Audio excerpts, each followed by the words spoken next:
Hello and welcome to this episode of Plan C, Ocean-Based Interventions to Combat Climate Change. I'm your co-host, Will Burns with the Institute for Responsible Carbon Removal at American University. And as usual, I'm joined by my co-host, Anna Madlener of Carbon to Sea. Hi, Anna. How are you doing? Hi, I'm good. How are you? Great. So let me set out what we're going to do in today's pod. We're going to be joined by Rory Jacobson, who is Acting Division Director for Carbon Dioxide Removal at the U.S. Department of Energy. Department of Energy has become one of the key players in carbon dioxide removal and, by extension, marine carbon dioxide removal. This includes overseeing the Carbon Negative Shot, which is a federal initiative to drive a gigaton scale carbon removal at $100 a ton. DOE is providing substantial funding for research and development of carbon removal approaches, procurement funding, as well as being engaged in developing standards for public engagement and life cycle assessment of the impacts of carbon removal technologies. And in this episode, I'm particularly interested in exploring with Rory what his views are of what the program has accomplished now that it's been around for a while, and what else he thinks needs to be done, right, in the face of a growing reality that voluntary carbon markets are not going to get us to the promised land, right? And so government plays a big role. That's what I'm going to be looking at. How about you?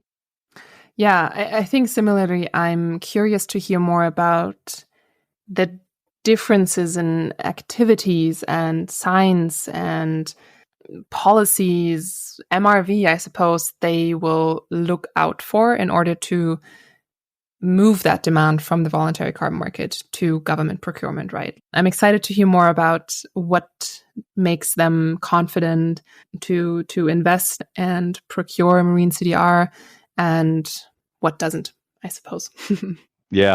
Yeah, I think a lot of what they do in terms of establishing standards for MRV, standards for public engagement, for example, are going to help establish long-term sort of standards in compliance markets and probably heavily influence voluntary markets in this context too. So it should be interesting. So should we go talk to Rory? Let's go. Okay. Hi, Rory. Great to have you on the podcast. Thanks for joining us. And hi, Will. Hey, Anna. Rory, can we start off by talking about your background a little bit and your responsibilities at the Department of Energy, the scope of the program you run, and what got you into the position? I'm happy to start at the very beginning. So my background is actually in soil science. So I'm pretty grounded in the terrestrial ecosystem. And so marine CDR is not only a new topic for the Department of Energy, I think broadly it's a new topic specifically for me. And so I'll talk a little bit about how we're partnering with other agencies that have stronger scientific and technical backgrounds in the marine ecosystem. My role is in many ways a dream job. So I lead our carbon dioxide removal portfolio within the Office of Fossil Energy and Carbon Management on that carbon management side. So thinking about how we remove carbon dioxide that's already in the atmosphere, leveraging technologies, land management practices, and obviously now also our ocean, which is an exciting prospect. Our portfolio is very wide beyond that in terms of carbon management. We have a lot of programs that have existed for more time than the carbon dioxide removal program specifically. This includes transporting CO2, whether it's through rail, through freight, or through pipelines, storing that CO2 safely in the subsurface. It includes converting those carbon oxides into other valuable molecules, whether that's fuels or building materials, and then also producing hydrogen and other low carbon energy using point source capture or CCS. I'm happy to talk about the details of that, relative to carbon dioxide removal, which is removing CO2 directly from the atmosphere of the ocean, but ultimately reducing that concentration of CO2 in the atmosphere.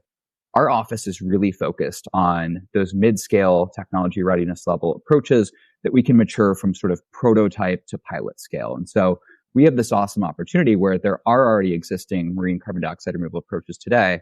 My job and the job of the team at Fossil Energy and Carbon Management is to make sure that they get to a pilot scale where then they can go either apply for private financing to develop a project and participate in the carbon dioxide removal market, or to continue their pathway at Department of Energy, working with the Loan Programs Office or our colleagues at Office of Clean Energy Demonstrations.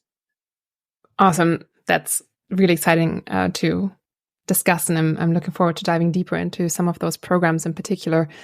Before we do that, can you just tell us a little bit more about your transition from working in the private sector to working in the federal government? It's a super important role and position, and I'm curious what, I guess, lessons you've been able to incorporate and apply in that role at the Department of Energy from your previous work.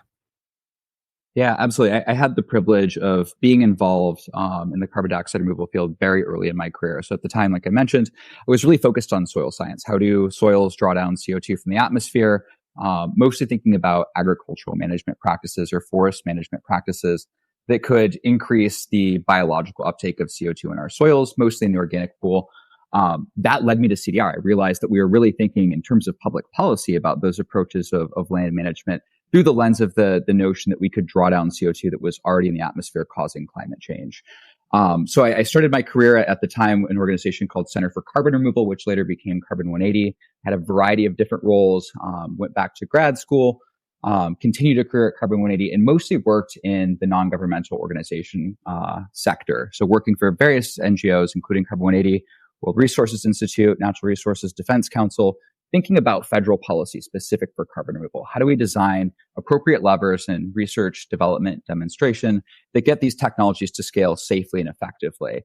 And I think that one thing that I took away from that work, writing all of these reports about, what DOE should do, what Congress should do to support carbon dioxide removal pathways, was that the way that government is working to do RD&D on these approaches is a little bit opaque if you haven't worked in government before. It's not immediately clear how congressional funding authorizations translate to DOE programs, or even how to build relationships with someone like myself in Department of Energy to understand how we're thinking about our programming, the solicitations that we have open for funding, and then some of the guidance and informational resources that we're putting out. And so one of the biggest takeaways from the work that I had in the nonprofit sector was actually just to lead, I think, the CDR program with really a lens of trying to engage with those external actors, whether it's private industry, whether it's environmental justice organizations, whether it's entrepreneurs developing new technologies. I want them to feel that there's a way that they can engage with DOE. And I think that we've done this a couple of different ways with the CDR program. We've had listening sessions, and I'll talk more about what that's looked like in practice, I think, later in our conversation, I hope. We've had a lot of requests for information. We're always grateful when you all are willing to weigh into that, because really it does help to inform, one, where the industry is at, where the science is at, but it helps us shape programs that meet the technology and entrepreneurs and in academia where there's a need for public funding. And I take that responsibility very seriously. I think there's a huge opportunity to be a productive steward of taxpayer dollars and invest in really phenomenal projects that have global benefits in terms of climate mitigation, but also local benefits in terms of workforce development. But we can only do that work if we hear successfully really rigorous and science-driven opinions from the public or lived experiences from folks that have cohabitated with these projects. And that's a piece that I'm really excited about, and I think I take from my work, again, like I said, in the nonprofit sector. Okay, so let's start drilling down into DOE's role in the context of CDR and then mCDR. So when you think about the overall Department of Energy's plans for carbon removal, where do you see oceans fitting into that? Yeah, it's a good question. And so when I go back to our authorizing statute for the carbon dioxide removal program at DOE, it's a really interesting and unique program. First, in the sense that it's a cross-cut of funding, right? So we have the very early technology readiness level programs in our Office of Science, doing a lot of fundamental research and assessment analysis of everything from basic material development to observation of how the global ocean is operating. And that scales all the way to our partnerships with the Energy Efficiency of Renewable Energy Office that is doing a lot of work around wave energy, marine energy, thinking about how that could be coupled with carbon dioxide removal. So there's this really complicated matrix across all of those technology readiness levels and different phases of commercialization. I think that the Office of Fossil Energy and Carbon Management, where I do my work, is situated in this nice in-between, where we're taking novel approaches that are coming out of the earlier TRL offices and helping them to get to a place where they can do that first of a kind pilot, where they get federal funding or some cost share to be able to do a demonstration that proves, one, their technology works in a field environment, but also they have a pathway to cost effectiveness, which I think is really valuable. Very importantly is that collaboration element. And so we have the carbon negative shot at the Department of Energy. This is largely a cost target that was launched among several other energy Earthshots that has this really ambitious objective of getting to $100 per net CO2 equivalent removed from the atmosphere by 2032. And I think that cost target is really important because it's historically been a great innovation driver for the Department of Energy, beginning with the Sunshot program, which was around solar PV and really driving down the cost per unit and kilowatt hour associated with production of those modules. I think we can do the same thing with carbon dioxide removal. All of these offices across DOE are collectively working on the same cost target. They just are working on different components of the value chain. So like I said, Office of Science doing a lot of that fundamental research analysis to inform basic approaches to how we could think about CDR systems in the marine environment, to fossil energy and carbon management and ERE, where we're actually, funding prototyping and commercialization efforts, development and demonstration, and then all the way to our colleagues at Office of Clean Energy Demonstrations. We're really doing that first of a kind project, showing that there is a business model there, that the technology works at scale. Now, to answer your question, where do oceans fit in that broadly? I think, within our authorizing statute, there's a direction to work on what was at the time called direct ocean capture. I've often heard folks ask for that to be called direct ocean removal because of the DOC conflation. And so one, Congress has asked us to work on this very specifically. It's an important piece of the mandate that we have. We also have an additional consideration to work on planned and managed carbon dioxide removal in the upper hydrosphere, which I think includes marine CDR pretty explicitly. And we've gotten additional direction from Congress to continue our work, actually, specifically around interagency collaboration on marine CDR in previous budget years, which I think is also really exciting. And I'm excited to dive more into the interagency collaboration piece as well. Great. Now, I think government procurement when it comes to CDR is going to be a critical component given fairly minimal demand right now in voluntary carbon markets and lack of incorporation into most compliance markets. And DOE has a procurement program, including for CDR. How do you see mCDR fitting into that procurement program? Yeah, I think that's a great question. So I'll start by saying I've emphasized in my previous answers, we really have been focused on research, development, demonstration historically. This is supply side policy. How do we get these technologies to market? The other really important complement that you've noted is demand policy, right? That carbon dioxide removal, at least in my personal opinion, would say is a public good, right? It's a global good where there's a direct cost to a project developer, but by removing CO2 from the atmosphere, we're reducing the impacts of climate change globally. And there has to be a willingness to pay for that. Where we've seen that come from so far is voluntary purchases, the voluntary carbon market, which is, as maybe folks who've been exposed to the broader CDR industry are aware, a complicated landscape of a variety of different measurement, reporting, and verification standards, costs, and then, of course, making sure that all of these things fit into a corporate scope 1 through 3 emissions accounting standard appropriately. And so what we've tried to do at Department of Energy, and specifically within fossil energy and carbon management, is stand up a demand side program to show that, one, government is capable of buying really rigorous, science-driven, high-quality carbon dioxide removal. We have so much expertise that we've gained through doing our research and development work on the supply side. I think that actually does quite easily translate to demand. It's a new skill to learn for sure. But with the direction of Congress, we stood up the CDR Purchase Pilot Prize, which is really a first of a kind effort for a national government to buy CDR credits that are independently verified by a third party with what we would define as a rigorous accounting methodology, and have underlying projects that are based here in the US that can deliver those CDR credits within the timeframe that we've asked, which is 2026 through 2028. At this stage in the prize, we're pretty early days. We've gotten down to our final 24 semifinalists, which is really exciting. So we've had our first round of that down select. The first phase was really about concept papers. What can they offer? What's their MRV framework? Where's their technology today? How do we have some assurance that this project is likely to move forward and has accounted for, community benefits and societal considerations, and appropriate permitting?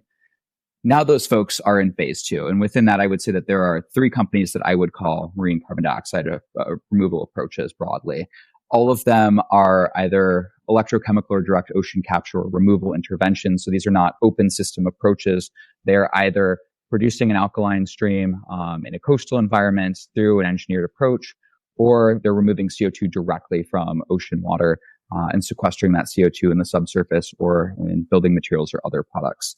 And so we have those three approaches that are now included in the semifinalist phase, which I think is exciting. Their next phase is really about a couple of different factors. First of all, developing a contract for DOE for a CDR offtake agreement. All the provisions, stipulations that go into this are complicated, and the market for high quality CDR credits has not been incredibly transparent to date. Most of these contracts are, well, at least up until recently, where actually Frontier and Stripe have shared at least a contract template that they've worked with, which is really exciting.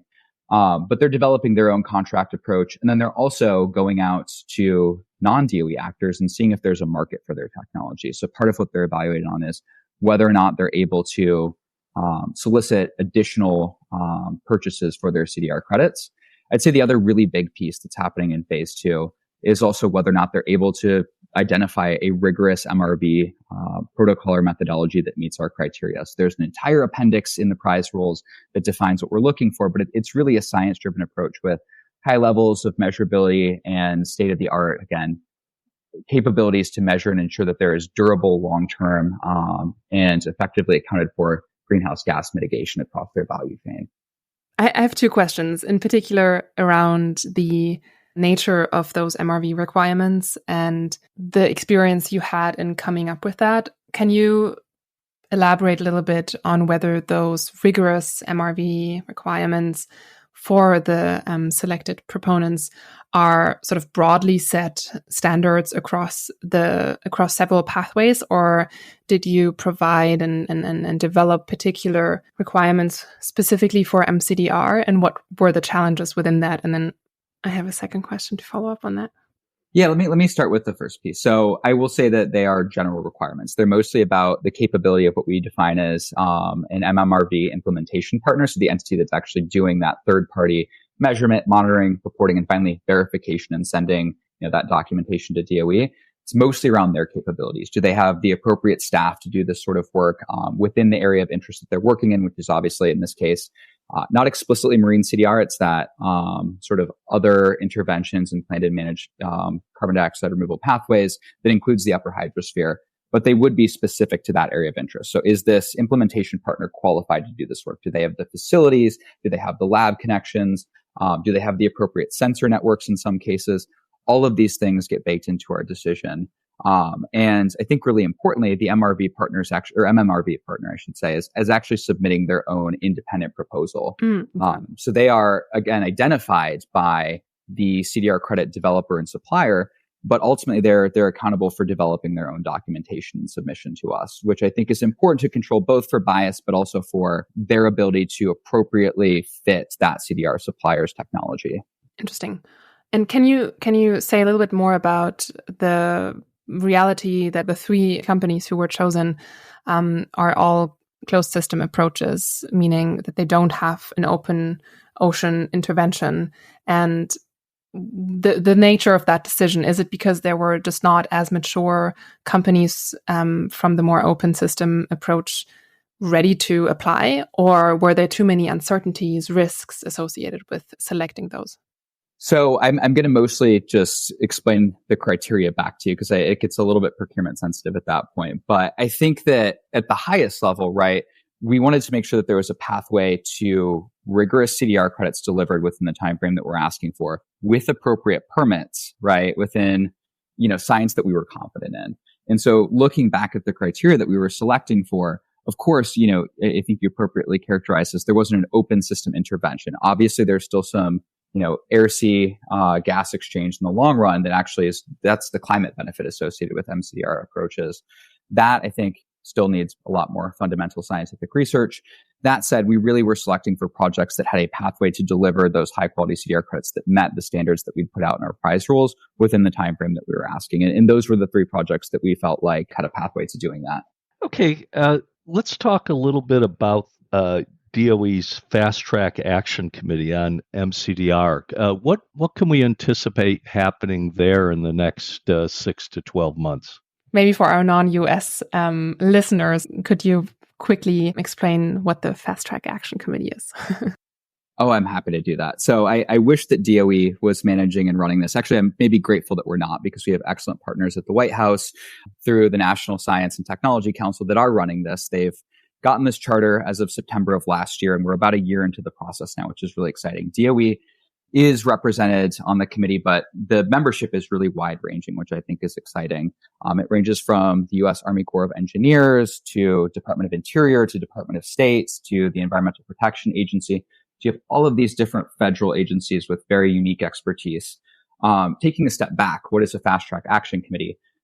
This is coming out of the Ocean Climate Action Plan, which was published by the White House about a year ago. And it really defines a broad climate strategy around how we think about ocean policy within the U.S. And so as an outcome of that document, there were a couple of very specific asks that report had for marine carbon dioxide removal. And they mostly focus on a couple of different pieces. First of all, to develop basically a document that has a comprehensive strategy for policy, permitting reform, regulatory standards. I think this is something that is relatively nascent globally and especially in the US. I would say that our colleagues at the Environmental Protection Agency and our Department of Interior have done a great job of developing rules for marine CDR approaches. Specifically, Environmental Protection Agency has some awesome publicly available resources on permitting for mCDR on their website now. The second piece is really thinking about a research agenda and a test program for promising marine CDR approaches. So what is the research agenda that we need, and how is it sort of, I guess, managed across all of these different federal agencies? Who's doing what? How are we coordinating? How are we collaborating? And then how do we think about the risks, benefits, challenges to scaling up these technologies? Where are the go, no-go points? And then what are, of course, also some of the co-benefits that are associated with these pathways, whether it's, mitigating ocean acidification, improving fisheries, so on and so forth. And then in the long run, I think the third really important piece is a U.S. Marine CDR initiative, thinking about collaboration between the public and the private sector. This is something that we've seen through NOAA's NOPCAL, the National Oceanographic Partnership Program. Really philanthropy, private sector organizations, non-governmental organizations coming together with federal taxpayer dollars to fund projects that otherwise probably wouldn't have gotten support, that I think is really unique. And so the goal of this Fast Track Action Committee is to take those three high-level buckets and actually build out a roadmap, an implementation plan for the federal government collectively to work on marine carbon dioxide removal together. I think one of the greatest benefits of this entire exercise has been the dialogue that's been built, the relationships that have been built, and just the communication that gets to happen through that specific mechanism. And so it's been great to collaborate with all these agencies. Will, to your question, what are we going to see in the next 6 to 12 months? From the initial charter, there was a request for an implementation plan to be delivered within 12 months from the initial charter. And so I think the document was signed the middle of September. So I would expect a deliverable from the FTAC actually quite soon here, which is exciting. Super exciting. And on the note of NOAA and public-private partnerships, the DOE recently signed a memorandum of understanding with the National Oceanographic and Atmospheric Administration. Can you talk a little bit more about the nature of that relationship so far and how it may evolve in the future? Yeah, absolutely. I'm extremely excited about this effort. And I would actually say it even goes further than understanding. We actually have a memorandum of agreement, which means not only do we agree about the same observations of the high level importance of marine CDR, we actually agree what each of our agencies should be working on and specifically how we work together on them. And so I guess maybe taking a step back, thinking about, NOAA and DOE's relationship, which I think is really exciting. For folks that are not in the US, this is the National Oceanographic and Atmospheric Administration. They initially, our initial involvement was actually through the National Oceanographic Partnership Program, which is a really exciting funding vehicle that NOAA was able to lead specifically for marine carbon dioxide removal in the last couple of years. And our office, Fossil Energy and Carbon Management, had the privilege of partnering with them to fund two specific projects, both thinking about the efficacy of electrolysis-driven weathering for marine carbon dioxide removal, but then also another project that was looking at assessing the effects and risks of ocean alkalinity enhancement on corals and also algae. So we're looking both sort of through two lenses at those projects. And I'm really, really excited and eager to get to work with those PIs.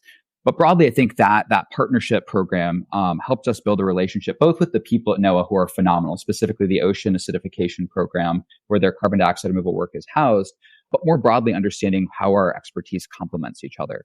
NOAA has world-class expertise in marine sciences and global observation capabilities that the DOE does not have. DOE has really unique expertise in taking things that start at the lab scale as basic in fundamental research and translating that actually into a fundamental prototype that someone could go and actually develop a marine CDR technology with. And so I think there's a lot of really important complementary capabilities. And what the agreement outlines is that first, we're collaborating foremost on research and development, thinking about how to have shared funding opportunities, how to develop coordinated research efforts, which I think is very important. The second piece I think is absolutely crucial and is something that DOE specifically has a lot of expertise on, but is important to be complemented in the marine environment with NOAA's expertise, is testing capabilities for marine CDR technologies. There are a lot of awesome startups that are in the early stages. They don't have the ability to walk into a national lab, introduce themselves, and the next day hook up their widget and start assessing how, maybe their OAE approach is impacting the physiology of different marine critters or biodiversity. And so I think testing capabilities, both for the performance of CDR efficiency, but also impacts on ecosystems, is crucial. This is something that DOE and NOAA have now agreed to collaborate on. I say that DOE has expertise in this because we've done it with other carbon management approaches. We have the National Carbon Capture Center collaboration in Alabama, where we can test point source carbon capture technologies. They have a lot of expertise doing this work. We also have a lot of expertise doing IP protection for some of these startups and technology developers that do want to test with the federal government, but maybe also want to protect some of the developments that they have just in terms of IP and commercialization. More recently, we've also worked with the National Energy Technology Laboratory in Pittsburgh to develop a direct air capture test center, which is really exciting. So we can test everything from a fundamental material and its performance and its degradation and potentially its co-pollution impacts, all the way up to a small-scale DAC prototype where we're actually seeing how it performs differently in different climate environments. And I think that something that we've seen and heard from a lot of the mCDR technology developers is that there's a similar need on the mCDR front. There's a need both to assess impacts on ecosystems, but also the efficacy of their technology in different environments. And so I think that piece is really exciting. The last piece is standard operating procedures, both for development of technologies and assessing, their performance, but also it's an MMRV question, right? About like the ultimate carbon benefit that's coming out of these technologies. This is something that's going to inform permitting. I hope it informs the voluntary carbon market and private investment. And this is something that the National Institute of Standards and Technology has been working on very effectively on direct air capture. And I hope is a similar collaboration that Commerce and DOE can have on the mCDR topic area. Yeah, that's really super, super valuable. I mean, in the ocean context, getting technology in the water even is a daunting effort. And I wonder, does the MOU or Memorandum of Agreement also entail access to infrastructure? NOAA, of course, has a lot of sensors, a lot of moorings, the shipping infrastructure that they can deploy. Is that included in your second point that allows sort of access to testing infrastructure? Yeah. So I think that I think it's a good point. I think the first piece is assessing where capabilities exist today. Like DOE, NOAA has a network of laboratories and campuses with a bunch of expertise, both in terms of the phenomenal humans that do the science there, but also wet lab capabilities. Obviously, something that DOE doesn't have, or at least fossil energy and carbon management doesn't have, is access to ships for MMRV. That's a really important contribution that I think NOAA brings to the table. So the first piece is really assessing existing capabilities today through DOE national labs and through NOAA labs. I think the other piece is figuring out what's still needed, right? What additional equipment, sensor networks are necessary to do testing. I think that we're in the early stages of the mCDR field developing. And I think if you asked what we needed for direct air capture testing, for example, 2 years ago, I would have given a really different answer than the facility that we've built at NETL today. And so I think, again, consistent feedback to sort of where we started our conversation from the private sector, from non-governmental organizations on those key gaps that they're seeing with respect to testing is a really important input. We're in the very early days of implementing this MOA. It's a 5-year-long agreement. And so we have some time to work on this. That said, of course, the urgency of scaling up mCDR safely and effectively is really important. But I think that you'll hear a lot more on that piece soon. So What lessons do you think your shop has learned in the context of terrestrial CDR to date that might be pertinent to applications in the mCDR context? Yeah, this is a really good question. And it's something that I think our domestic engagement team at Fossil Energy and Carbon Management does very well. Anytime that a novel technology is being demonstrated in a community, I think there are really important questions around, what are the impacts? What are the benefits? What should I know about this before I show up to a community engagement meeting? One thing that I think our domestic engagement office has done very well is build out frameworks for communities to give us feedback. We have the Responsible Carbon Management Initiative, which we've sought feedback on our principles and have now published an updated version on. This includes, thoughtful components that I think bridge the gap between terrestrial and marine carbon dioxide removal. Things like workforce development and jobs, proactive community engagement, tribal engagement, environmental justice, health and safety concerns, these pieces that are sort of common interests. And I think there are a lot of ways that direct air capture technologies, for example, are different and have different scale up concerns relative to mCDR approaches that we've seen and worked on. That said, I think that in terms of the protections and assurance that communities need for accountability, I think are actually pretty common. Obviously, I think that there is a really important consideration around the ocean specifically, given the international component. Obviously, the atmosphere is a global commons. Climate change is a huge issue associated with that. In the same way, I think actually there are some novel considerations around the work that's been done on global international treaties around the ocean, whether it's transportation of CO2, whether it's dumping or fisheries. There's a lot more in terms of international law that's been developed that might not have applications to things like direct air capture or point source carbon capture that will have absolutely applications for marine CDR approaches.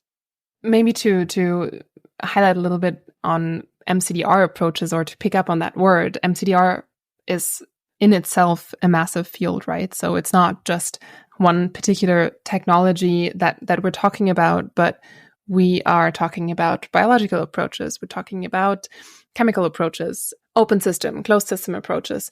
Do you have a sense of prioritization? You sort of alluded to this already when you talked about your selection criteria, obviously. But in principle, do you have some sense around sort of priorities and what the DOE is most equipped to work on in this broad field of mCDR, even if it's like a distinction between deployment versus MRV development, for example, right? Like that's another field in mCDR that's a sort of its own development field in a way. Yeah. So I think maybe the way that I always answer this question, at least to some extent, is we work on what Congress tells us to, which I hope is an output of the dialogue that civil society has with Congress. I hope that there, is a reflection of the needs of the field that we see in our direction every year with our budget. Most recently, that's been around what I'll call direct ocean capture, but again, understand that's probably direct ocean removal to some folks that are listening. And that's direction that we get explicitly from Congress to work on that. And so right now we're working with a portfolio of 8 companies to specifically understand the techno-economic and life cycle assessment prospects of those approaches that they've developed. They're pretty wide ranging. They're looking at a wide variety of different energy sources. I think the MMRV issue, measurement, monitoring, reporting, and verification, is really cross-cutting, right? I think that we really wouldn't engage with at least demonstration of a CDR technology we really didn't think we had a great grasp on MMRV with. And I think we're there today with direct air capture, right? We have a really good understanding of how to do life cycle accounting with respect to energy inputs, and final, disposition of the CO2. That said, I think, mCDR poses new complications. So we've started our journey with direct ocean capture and removal. You'll also see, and I haven't mentioned this yet, the Advanced Research Projects Agency for Energy has a really phenomenal program called CCO2, which is actually specifically about doing MRV for mCDR methods. And this has, includes everything from sensors to, data sharing platforms and frameworks and updates to models to think about how to do really rigorous science-driven MRV. So that's an exciting piece of work that DOE has also taken on. I don't think that I would draw boundaries around the work that I would hope that DOE will continue to get to do in the mCDR field. That said, I think we've started with things that look most like direct air capture because that's where a lot of our technical expertise lies. Yeah. So let me talk about that issue of direct air capture vis-a-vis other potential agendas. I'm going to try to put you on the spot here, okay, just as a warning. So my ongoing screed is when it comes to the federal government's funding on CDR, which has certainly been substantial, is that I feel like it's picked winners and losers from the outset. It's spending billions of dollars on direct air capture, and it is devoting what I feel is a pittance to everything else, including enhanced rock weathering and these mCDR approaches. Uh, do you think that the federal government is allocating our funding in an optimal fashion, and do you think that more funding is required for non-direct air capture options at the federal level? So I'm going to not give a defensive answer. I'll maybe try and walk us through, I think, how we got to where we are, right? So I think direct air capture is a really important CDR technology that has really promising deployment potential in the US and globally for that matter, right? It's highly measurable. It's probably higher along the TRL technology readiness level spectrum than other approaches. I think to go back and to review the approach that DOE took to that provision, we did put out a notice of intent that indicated that we would like to include more than direct air capture within the regional direct air capture hubs provision, right? This is $3.5 billion. It's a huge opportunity to scale up and demonstrate CDR. And so our initial notice of intent did indicate that we wanted to work on that. Congress very publicly and I think effectively told us that the purpose of that statute was to work on direct air capture. And I think going back to the importance of being an effective steward of taxpayer dollars, Congress telling us that made us focus the program accordingly on direct air capture technologies. I think you'll also see that we're developing a lot of new solicitations, like the carbon negative shot pilots funding opportunity announcement that also include other approaches, like you said, enhanced rock weathering, biomass carbon removal with storage, both to validate that there, are working technologies at the pilot scale that can do negative emissions effectively. But also, I think to demonstrate that there are prospects outside of direct air capture. Going back to our carbon negative shot, it really is about a portfolio approach. And I am thrilled to get to spend 60 minutes talking about marine CDR because most of my days are broken up into spending about a sixth of my time on marine CDR approximately, just given our portfolio. So I think that the DOE specifically, not the broader federal government, is doing a lot to support CDR and now increasingly marine carbon dioxide removal. And I think that's exciting. All of this really comes down to the budget that we get from Congress. And so the budget and direction that we get will inform how we approach our programs. To date, we've gotten a lot of direction from Congress to continue to work on direct air capture. I think that increasingly we're seeing a lot of promise, especially with developments that we've noted coming from the White House, that there is promise in mCDR that is pretty similar to what we saw with direct air capture in the early days.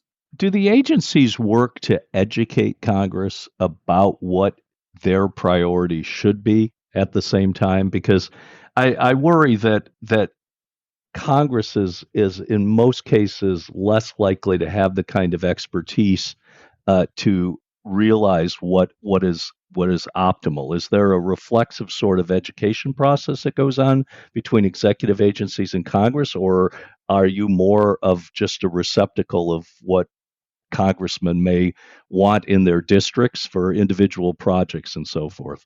It's a good question. I think there's a lot of different directions. I would say first and foremost, there are a lot of really exciting staffers working very hard on mCDR policy across Congress. These are folks that I get to chat with on a regular basis.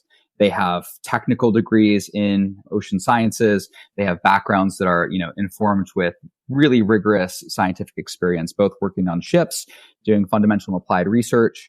And I'm so thrilled that those folks are willing to work on the Hill and develop policy. I think that's a huge opportunity. DOE absolutely does share both the outcomes of our programs with Congress, the Hill, with respect to how we're implementing the funding that they've given us, how effective we've been with that funding, but also some of the technical learnings that we have around, exciting new pathways that we're seeing in things like marine carbon dioxide removal. I also think that there has been an explosion of really exciting non-governmental organizations doing work in this space that also have the ability to educate Congress, to give, additional context and information about some of the pathways that they find exciting. The budget development process is a complicated one, but I think that, yes, they do hear from DOE absolutely on what we think is exciting and novel and important coming out of, our previous experience working on carbon dioxide removal. But they're also hearing from a much wider variety of stakeholders, entrepreneurs, startups, again, those sort of unbiased NGOs that are just basically doing scientific research, but also academia, universities and private institutions doing fundamental research in the space that can articulate the value of some of the work that they're doing in terms of global importance of mitigating climate change. And I've just seen Congress be nothing but willing to hear from all of those different stakeholders. Okay. All right. So an issue that you touched upon before is public engagement, and we've seen the importance of that recently. Woods Hole, as you know, has a proposed ocean alkalinity experiment off the coast of Massachusetts called Loch Ness, and during the permitting process for that, they've obviously received public comments, and some of those comments, especially from fishermen's groups as well as the environmental justice community, have been critical of the project. And that just may be part and parcel of the approach that they're taking, but it might also suggest that there might be other things that could be done to optimize the public engagement process. And I was wondering, given the fact that DOE has been developing new public engagement protocols and programs, do you think that those could prove helpful to the mCDR community in this engagement process? I think the short answer is absolutely. I'm going to leave, I think, the details of that specific project to EPA. I know that they're still very actively working through the permitting process on that. And a really important part of that permitting process, of course, is public consultation, right? That's why we're aware that there are these concerns from community members. I would say, going back to sort of our conversation around engagement in terrestrial carbon management technologies, DOE has a lot of experience doing this work. One of the most important outcomes, I think, of some of the work that excellent social scientists, including Holly Jean Buck, have done during their time at Fossil Energy and Carbon Management is build out a framework for how we think about non-greenhouse gas benefits that could flow to communities from some of these projects, right? So when we think about a regional direct air capture hub, the idea that it removes CO2 from the atmosphere and sequesters it and reduces atmospheric concentrations of CO2 is reasonably obvious, I think, to most folks. But then there are all of these other questions around, is geologic storage safe? Is this going to create local workforce? How does this benefit, the local schools or the hospital? And that's where it's actually on the project developer to articulate what other benefits would flow and to actually develop an agreement that DOE can review and give feedback on that is ultimately implemented. Distinct from a community benefit agreement, a CBP is not a legally binding aspect of their deliverable. It's contingent on their government funding, but we've learned a lot of lessons about what communities care about. How they want to be consulted, when they want to be consulted. I would yield to our domestic engagement experts on, the nuances of how they do that work because it is very, very regional. And I think that coastal communities have their own important perspectives to bring to the table. That said, we do have expertise in doing this work. I think that the Office of Energy Justice and Equity has done also similarly really great work on developing fundamental resources for all of the DOE program offices to work with. And again, we look at this through the lens of implementing for CDR projects. So it looks really different between a transmission project, say, for example, to enhance rock weathering project where we're talking to agricultural producers. Every community is going to have their own, nuanced perspectives about, the risks, benefits, and trade-offs that they're considering with respect to hosting a project. I think that we're sort of at the point where we have to have a similar exercise around tailoring something to marine carbon dioxide removal. And I hope that could be one of the outcomes of the Fast Track Action Committee that we've talked about. Great. What role do you think the U.S. Will play in the global development of mCDR? So I think there are a lot of lessons. I'm going to continue to go back to terrestrial CDR, where I think DOE's had a longer history, but I think there are good lessons, right? We've leveraged efforts like Mission Innovation, which is a global collaboration framework for different governments to work together on carbon dioxide removal. They have a CDR launch pad that the U.S. government is co-lead of. We've been able to share learnings on everything from measurement, reporting, and verification to early stage R&D efforts. And that's included a lot of different technologies, but at least not to date marine CDR approaches. I think that's an exciting collaboration point that the U.S. government can bring to the table, right? The ability to work with other governments, share information of what we're seeing in terms of key deployment barriers, technology scale up and commercialization challenges, back to our broader conversation around the voluntary carbon market, right? How do we do global carbon accounting on these issues, especially when we're ultimately relying on the air-sea gas exchange to deliver on a global atmospheric benefit, I think that's really tricky. So I think global monitoring networks are huge.